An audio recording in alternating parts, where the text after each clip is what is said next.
Adapun tujuan pembelajaran kita adalah mendeskripsikan perdagangan antar pulau, mendeskripsikan perdagangan antar negara. Ya, anak-anak bisa lihat di gambar ini adalah proses dari perdagangan antar pulau maupun antar negara. Oke, peta konsepnya. Jadi minggu lalu kita sudah bahas tentang pelaku ekonomi. Nah, kali ini kita akan masuk ke perdagangan antar pulau dan perdagangan antar negara. Nah, bagi anak-anak yang belum menyaksikan video minggu lalu, silahkan saksikan videonya. Oke. Materi pembelajaran kita, sekarang kita sudah masuk subbab B tentang perdagangan antar daerah atau antar pulau dan perdagangan internasional. B, kita masuk perdagangan antar daerah atau antar pulau dan perdagangan internasional. Nah, keunggulan masing-masing daerah itu bisa disebabkan karena perbedaan potensi daerah yang satu dengan potensi daerah yang lain. Setiap daerah memiliki keunggulan komparatif tersendiri. Jadi pertemuan minggu lalu kita sudah bahas, masing-masing daerah itu punya keunggulannya sendiri. Misalnya Jawa Barat dalam beras ya, dalam produksi beras, lalu Lampung dalam produksi kopi. Nah, jadi perbedaan antara kedua daerah ini karena adanya perbedaan potensi daerah. Sehingga masing-masing daerah itu punya keunggulan komparatifnya sendiri. Jadi keuntungan dari pertukaran sumber daya inilah yang menyebabkan terjadinya interaksi antar uang terhadap kegiatan ekonomi, sosial, budaya, dan perdagangan di Indonesia maupun ASEAN.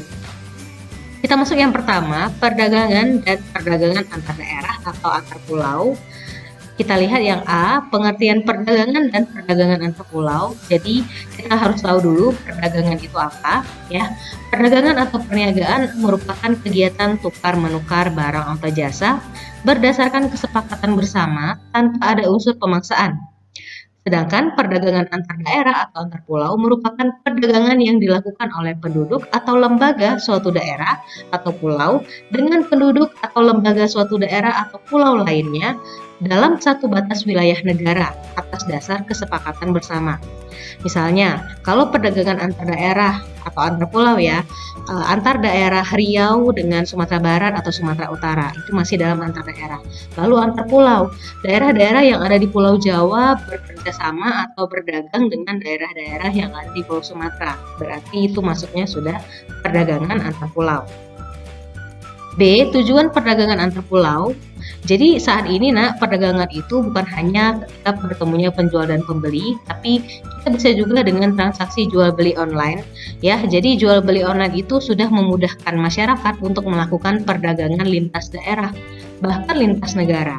Dengan bantuan alat komunikasi, jasa kirim, serta internet, jarak bukan lagi masalah.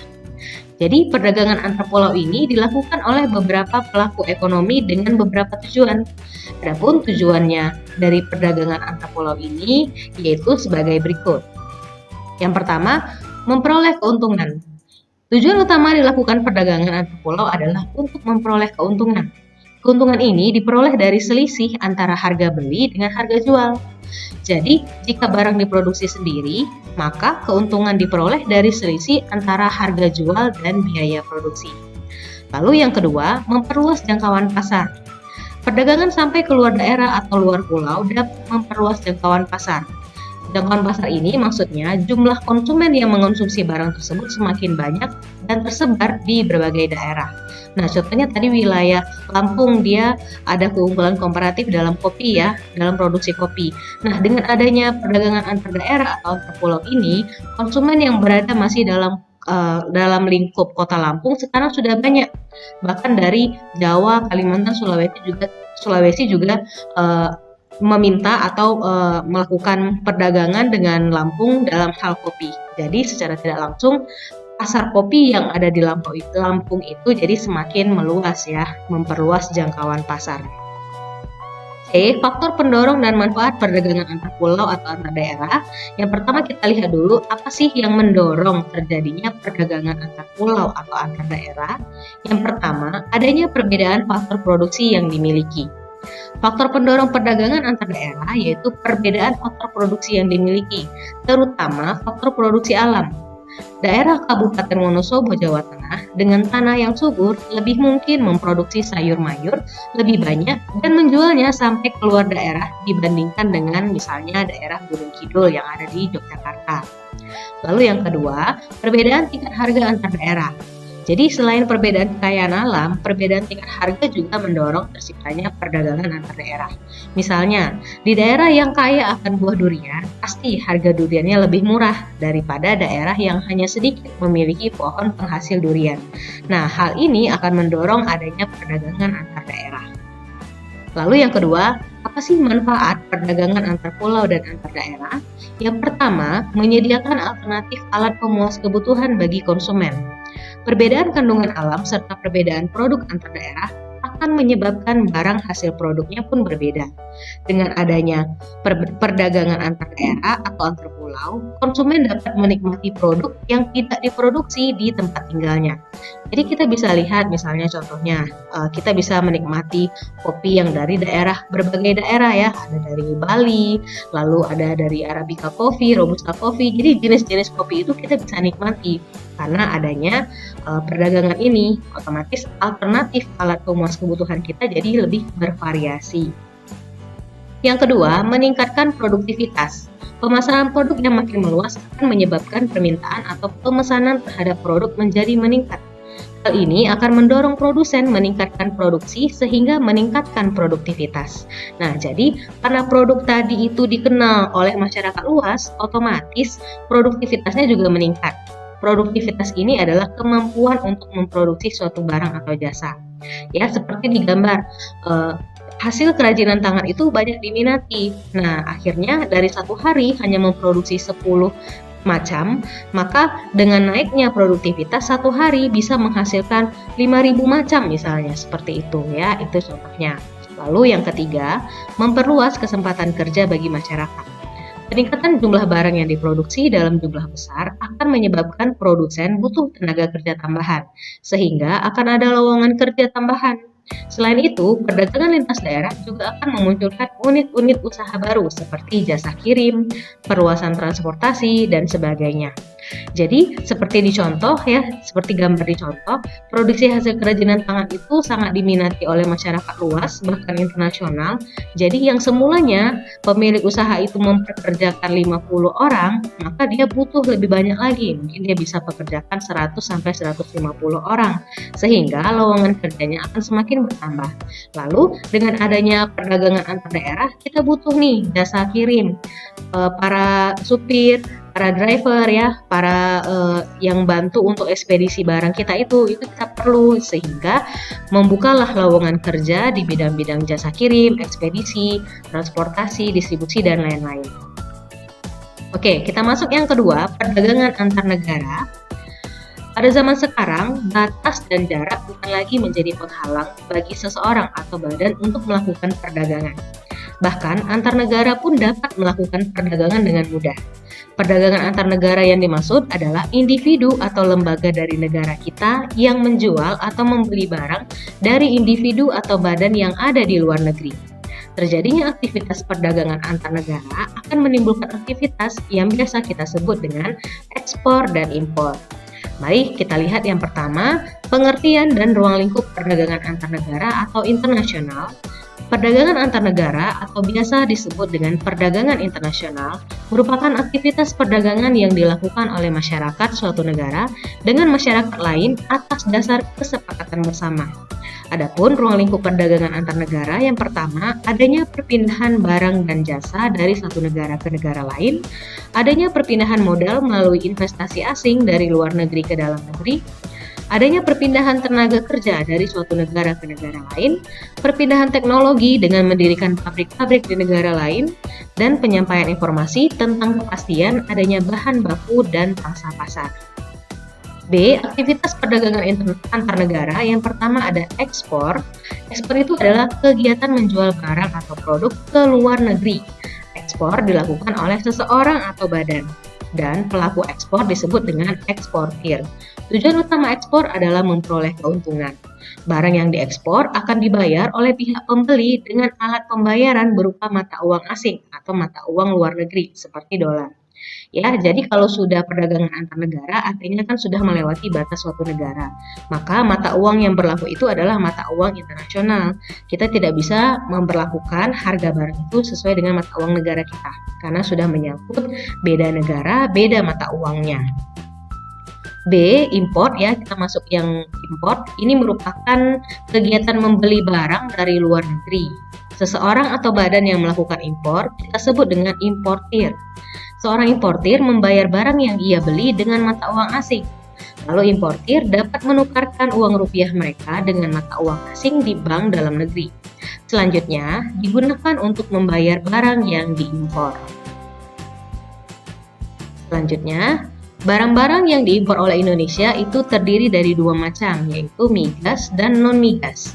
Barang yang termasuk dalam migas ini minyak dan gas ya nak, antara lain minyak tanah, bensin, solar, dan LPG. Sedangkan kelompok non-migas seperti karet, kopi, ikan, kayu lapis, kelapa sawit, serta barang tambang non-migas seperti nikel dan batu bara. C. Kebijakan pemerintah untuk mendorong ekspor. Yang pertama, memberikan kemudahan kepada produsen barang ekspor. Jadi, kebijakan yang mendukung peningkatan ekspor seperti kemudahan pengurusan perizinan serta memberikan fasilitas kepada produsen barang ekspor. Fasilitasnya seperti pemberian bantuan teknologi, pelatihan inovasi produk, bantuan kredit dengan bunga rendah. Hal ini akan menjadikan produsen menjadi semangat untuk berproduksi. Harga faktor produksi yang murah tentu dapat menurunkan harga jual, sehingga dapat meningkatkan daya saing perusahaan. Yang kedua, menjaga kestabilan nilai tukar rupiah. Nah, kestabilan nilai tukar rupiah sangat penting bagi eksportir karena nilai tukar rupiah yang stabil terhadap mata uang asing tentunya akan mempermudah para eksportir untuk menghitung biaya produksi produk ekspornya. Nah, dengan kepastian nilai rupiah ini, para eksportir akan lebih mudah menentukan harga pokoknya di pasar internasional. Jadi, dengan ini mengurangi tingkat keraguan eksportir untuk melakukan ekspor terhadap produk mereka. Jadi, produsen eksportir atau eksportir ya, dia tidak ragu untuk melakukan ekspor, mengirim dan menjual barangnya ke luar negeri. Kalau misalnya nilai tukar rupiah itu stabil, nilai rupiahnya. Jadi, dia bisa hitunglah biaya produksi produknya, lalu dia bisa tetapkan harga produknya. Nah, coba bayangkan kalau misalnya nilai tukar rupiah kita itu tidak stabil.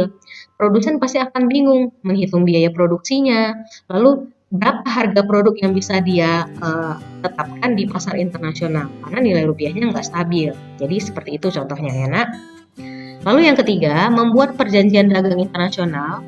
Perjanjian ini mencakup kesediaan masing-masing negara untuk menjadi pembeli atau penjual suatu barang, sehingga masing-masing negara memperoleh keuntungan. Penjual atau eksportir mempunyai pasar dengan perlindungan istimewa dari perjanjian tersebut. Selain itu, pembeli juga dapat mempunyai penjual yang telah memenuhi kriteria sesuai dengan perjanjian.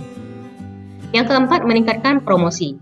Jadi, dalam rangka memperkenalkan produk dalam negeri di pasar internasional, promosi itu adalah hal yang sangat penting. Promosi bisa dilakukan dengan pameran dagang, festival olahraga, seni, maupun kegiatan lainnya yang bisa sebagai promosi. Pemerintah dapat menangani promosi dan pusat informasi dagang di luar negeri. Contohnya, kantor-kantor pusat promosi dagang Indonesia atau Indonesian Trade Promotion Center yang mengusahakan agar produk-produk Indonesia dikenal di luar negeri. D. Faktor pendorong ekspor. Nah, apa yang mendorong kegiatan ekspor itu terjadi? Yang pertama, keadaan pasar luar negeri. Besar atau kecilnya permintaan dan penawaran dari berbagai negara dapat mempengaruhi harga di pasar dunia. Apabila permintaan di pasar dunia lebih banyak daripada penawaran, tentunya harga akan naik. Sebaliknya, misalnya penawarannya lebih banyak dari permintaan, maka harga itu akan cenderung turun. Nah, keadaan ini akan mempengaruhi para eksportir untuk meningkatkan atau menurunkan ekspornya. Yang kedua, keuletan eksportir untuk menangkap peluang pasar. Jadi, seorang eksportir itu dia harus pandai menangkap dan memanfaatkan peluang pasar. Dengan kepandaian tersebut, mereka bisa memperoleh wilayah pemasaran yang lebih luas. Nah, oleh karena itu, eksportir ini harus ahli di bidang marketing, ya, strategi pemasaran. Yang ketiga, kondisi sosial, ekonomi, politik suatu negara. Bidang ekonomi, sosial, politik merupakan bidang yang terkait satu sama lain. Ketika ada ketidakstabilan pada salah satu bidang, maka bidang lain itu akan terpengaruh. Misalnya, negara tujuan ekspor sedang mengalami kerusuhan politik berupa perang antar suku. Nah, tentu ini akan mempengaruhi keberlangsungan proses ekspor ke negara tersebut. Ya, misalnya kita mau ekspor ke negara A, sementara di negara A itu sedang banyak konflik. Nah, tentulah ya, kebijakan peraturan yang ada di sana itu pasti akan berubah-ubah. Nah, itu bisa mempengaruhi eksportir untuk melakukan kegiatan ekspornya. Lalu manfaat perdagangan antar negara. Yang pertama, memperoleh keuntungan. Manfaat dari perdagangan adalah memperoleh keuntungan dengan adanya spesialisasi, yaitu produk unggul yang khas dari tiap-tiap negara. Produsen dapat menghasilkan produk dengan efisien. Perdagangan antar negara juga menyebabkan produsen bersemangat memaksimalkan produktivitas mereka tanpa khawatir kelebihan produknya tidak akan terjual karena mereka sudah menjualnya ke luar negeri. Yang kedua, memperoleh barang yang tidak dapat diproduksi di dalam negeri. Setiap negara pastinya memiliki sumber daya yang belum tentu dimiliki oleh negara lain, sehingga hasil produksi tiap negara pasti berbeda. Banyak faktor yang mempengaruhi perbedaan ini, seperti keadaan kondisi geografi, iklim, penguasaan teknologi, dan lain-lain. Dengan adanya perdagangan antar negara, maka setiap negara itu bisa bertukar hasil produksinya untuk memperoleh barang yang tidak dapat diproduksi di negara mereka. Misalnya kita belum bisa nih memproduksi barang elektronik yang cukup canggih dengan biaya yang murah. Nah, dengan adanya perdagangan antar negara ini, kita bisa melakukan perdagangan misalnya dengan negara Jepang, dengan negara Amerika, dan lain-lain. Sehingga apa yang tidak kita produksi di dalam negeri, kita bisa peroleh. Ya, kita bisa mendapatkannya seperti itu. Lalu yang ketiga, menjalin persahabatan antar negara. Jadi dengan adanya perdagangan ini akan lebih memudahkan terjalinnya persahabatan. Hubungan yang baik di bidang ekonomi pasti akan mempengaruhi hubungan lainnya seperti pendidikan, kesehatan, sosial, serta kemanusiaan. Yang keempat, transfer teknologi modern. Nah, jadi dengan menggunakan barang-barang impor yang tentunya berteknologi tinggi, dibutuhkan pengetahuan dan keterampilan tertentu. Maka pada umumnya importer ini diberikan pelatihan penggunaan teknologi tersebut. Nah, hal ini akan mempercepat terjadinya transfer teknologi modern. Misalnya ada importer nih yang mendatangkan barang-barang atau spare part dari luar negeri. Nah, secara tidak langsung mereka pasti akan dibekali dengan pengetahuan atau penggunaan teknologi ini. Jadi mereka akan lebih cepat memahaminya. Kita masuk yang F, faktor-faktor yang mendorong perdagangan antar negara. Jadi di sini ada 7 ya, untuk memenuhi kebutuhan barang dan jasa dalam negeri, keinginan memperoleh keuntungan dan meningkatkan pendapatan negara, adanya perbedaan kemampuan penguasaan iptek dalam mengolah sumber daya ekonomi, adanya kelebihan produk dalam negeri sehingga perlu pangsa baru, pasar baru untuk menjual produk tersebut, adanya perbedaan keadaan seperti sumber daya alam, iklim, tenaga kerja, budaya, dan jumlah penduduk yang menyebabkan adanya perbedaan hasil produksi dan adanya keterbatasan produksi. Lalu adanya keinginan membuka kerjasama, hubungan politik, dan dukungan dari negara lain, dan tentunya di era globalisasi ini tidak ada satupun negara di dunia yang dapat hidup sendiri. G. Perbedaan perdagangan antar pulau dengan perdagangan antar negara. Nah, kita mau tahu nih apa sih perbedaan antara perdagangan internasional dengan perdagangan domestik ya. Ada 3 perbedaan utamanya. Yang pertama, peluang perdagangannya lebih luas. Pada perdagangan antar negara, suatu negara dapat menjual barang atau jasanya ke negara lain atau bisa membeli barang dan jasa dari negara lain.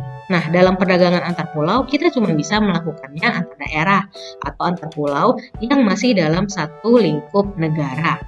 Jika tidak ada perdagangan antar negara, orang Indonesia pasti nggak bisa memiliki mobil. Lalu, kita seluruh dunia juga tidak bisa menikmati film Hollywood dan banyak lain-lainnya ya, contohnya ya. Lalu yang kedua, adanya kedaulatan bangsa. Pada perdagangan antar negara, bangsa-bangsa dapat mengatur aliran barang dan jasa, tenaga kerja, dan keuangan. Negara-negara menunjukkan kedaulatannya di sini. Sementara di perdagangan domestik, aliran perdagangan itu berjalan secara bebas tanpa regulasi yang berarti dari negara. Regulasi itu peraturan ya, Nak ya. Lalu yang ketiga, ada penggunaan kurs tukar. Dalam melakukan perdagangan antar negara, tentunya negara itu menggunakan kurs tukar yang berbeda-beda ya, mata uang asingnya beda. Kalau misalnya kita mau melakukan perdagangan dengan Jepang, Indonesia kan mata uangnya rupiah, Jepang yen, nah itu kan berbeda. Nah, perbedaan mata uang asing itu namanya kurs tukar. Ini berbeda dengan perdagangan domestik ya. Kalau domestik kan cuma satu ya kurs tukarnya, cuma satu mata uangnya. Kalau udah berbeda negara tentu berbeda pula. Perdagangan antar negara juga membutuhkan sistem keuangan antar negara yang dapat memastikan kelancaran aliran mata uang ini. Oke, baik anak-anak semuanya. Sampai di sini dulu materi kita tentang perdagangan antar pulau, antar negara, dan perdagangan internasional. Terima kasih untuk anak-anak yang sudah menyaksikan video ini dari awal sampai habis. Mohon maaf kalau ada keterbatasan dalam penyampaian informasi atau ada kesalahan dalam menyampaikan materinya. Mudah-mudahan anak-anak semua dapat mengerti. Oke, minggu depan kita lanjutkan materi kita dengan materi yang baru. Baik semuanya, terima kasih. Wassalamualaikum warahmatullahi wabarakatuh.